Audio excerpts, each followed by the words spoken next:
Well, hi folks. Some time ago I showed you this model kit which I bought from a charity shop. It was £10. The kit itself is of a Rolls-Royce 1911 manufactured by Airfix.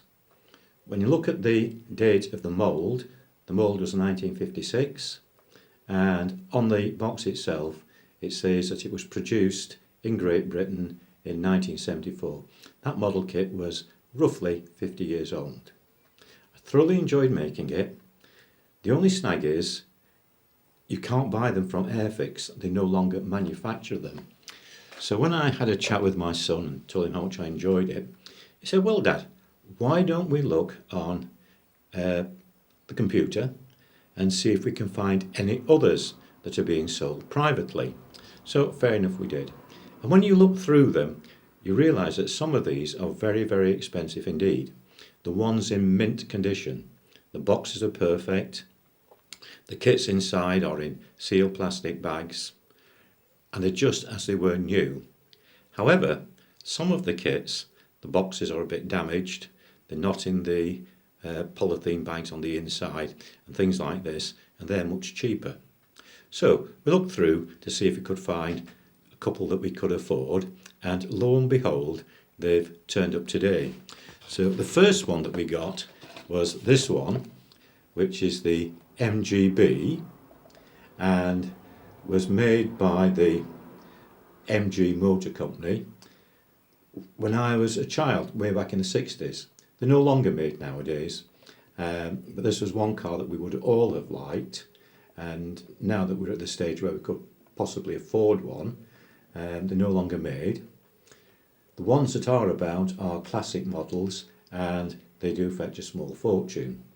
Now this kit was, I'll show it's like inside, in a plastic bag. The plastic bag, however, was already open when I got it.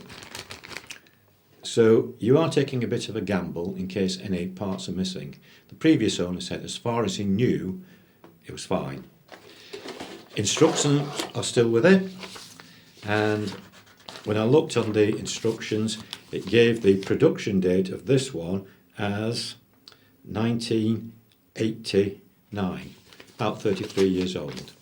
So that was one of them, and I'm very delighted with it, because although I could never afford to have the real McCoy, at least I've got the model to make, and that will go with my collection. Now, the next one that we saw that we liked, it was this one, the 4.5 litre Bentley blower. This is a car that won Le Mans 24-hour race in 1928 and had second and third places for several years afterwards as well. 1:32 scale. The owner said that it was lacking in the decals, the transfers that go on it, the number 8 and perhaps one or two others, and also that the box was a bit damaged. And if you look at this, you can see it has got a bit damaged in places, but it's not bad. And quite honestly, I'm not really interested in the box. It's the model inside that I want to make. When you open it up, the model isn't in a sealed bag. They're all loose parts, such as, just pick them up. It said as far as he knew, all the parts were there. So again, it's taking a gamble.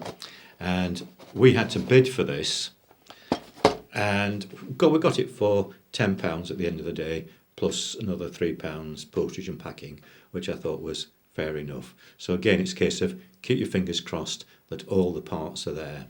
I'm quite looking forward to making them, and I'm not too worried about the decals being missing, because let's face it, I can just cut a couple of circles out of a piece of paper, put an 8 on, and that will be it.